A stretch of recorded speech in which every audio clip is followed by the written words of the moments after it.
ऐसे आत्मा में निश्चय करके जिसने जे जीव ने बहुत समय से पकड़े हुए जहाज को छोड़ दिया है।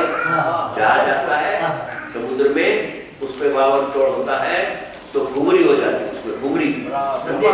तो घुंगरी में वो बाण है ना जहाज वो पकड़ जाता है। वो कितने के हलेसा मारे तो निकलता नहीं है। तो जब वो पवन शांत हो जाता है, शांत पवन हो जाता है, पवन का जो है समझा, तो शांत होता है पवन, तो आपो वो शांत हो जाता है, तो चक्री बंद हो जाती है, तो वाण निकल जाता है, वाण निकल जाता है। ऐसे विकल्प की चक्रावा उसमें वो आत्मा फंस गया है, विकल्प की जाल में फंस गया है। मगर ऐसा अज्ञानी है क्या भी निकल जाएगा, नहीं है। ये बहु में काम होने वाला है, दूसरा भाव आने वाला। आपका मंगल आशीर्वाद। श्रीमद जी ने लिखा है कि ज्ञानी की कृपा दृष्टि एक सम्यक दर्शन है। पहले जिसको संत को जानता है उसकी दृष्टि सत पर आ जाती है। जो संत को पहचानता है उसकी दृष्टि सत्य हो जाती है, क्योंकि संत तो आत्मा की बात करेगा, दूसरी बात तो उसके पास ये भी काम 24 घंटा आत्मा की बात, आत्मा की बात, आत्मा की बात, आत्मा की बात। 33 सागरोपम इधर का बार अंधारी मुनिराज स्वर्ग होता है तो 33 सागरों में जाता है। तो 33 सागरों तक की चर्चा चलती है सर्वास्थिति में, 33 सागरों सर्वास्थिति में। तो सर्वास्थिति में 33 सागरों हो गया पूरा, अरे पूरा हो गया, अरे कितना अब्जों बरस, असंख्य अब्ज बरस, असंख्य अब्ज आत्मा की चर्चा में चल जाता है। कंटाला नहीं, दुख नहीं, प्रमोद प्रमोद वृद्धि करता है। कभी कभी दुख के मार्ग का आनंद का उदन कर लेता है। ऐसी चर्चा चलती है वहाँ सर्वास्थिति में। वहाँ से निकलकर तो साधना पूरी करके दीक्षा धारण करके शरीर संतुष्टित हो। ये शुद्धात्मा की चर्चा चलती है शायद। हाँ, ये शुद्धात्मा की चर्चा करनी चाहती है। बाकी सबकी कथा है, कर्म की कथा, गुणस्थान की कथा, मार्गदर्शन की कथा, सब भी कथा है। आत्मा की कथा सब कथा है। ठीक है, जानने के लिए गुणस्थान, मार्गदर्शन, 8 प्रकार का कर्म, उत्तर प्रकृति 148 कर्मणी प्रकृति, श्रद्धा, उदय, उदयना, ये सब आता है गुणस्थान की बात। पड़वा रुकने जैसी बात नहीं है, रुकने का एक ही स्थल है। इधर रुक जाओ, ऐसा मत करो, ऐसा करो। ऐसा निर्णय किया तो वाण निकल गया, चक्री बंद हो गई। बाबा जोड़ा पवन का पकड़े हुए जहाज को छोड़ दिया। ऐसे समुद्र के घूंघट की भांति तूफान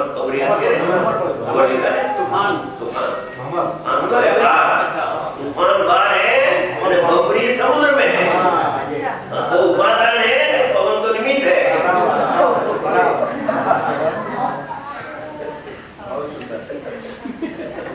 एक बात नहीं रहा,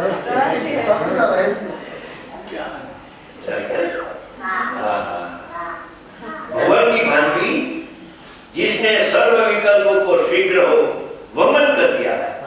मैं शुद्ध हूँ, एक हूँ, अभेद हूँ, अभेद ज्ञान है, ये अभेद का अनुभव है। आत्मा एक हूँ, शुद्ध हूँ, ममत्वहीन हूँ, मैं दर्शन ज्ञान से पूर्ण हूँ। वो भंवरी है, उसमें आत्मा फंस जाता है। जैसा विकल्प है ऐसा है, मगर विकल्प उसमें नहीं है, विकल्पातीत हो जाता है। विकल्प तो आता है मगर विकल्प टिकता नहीं है।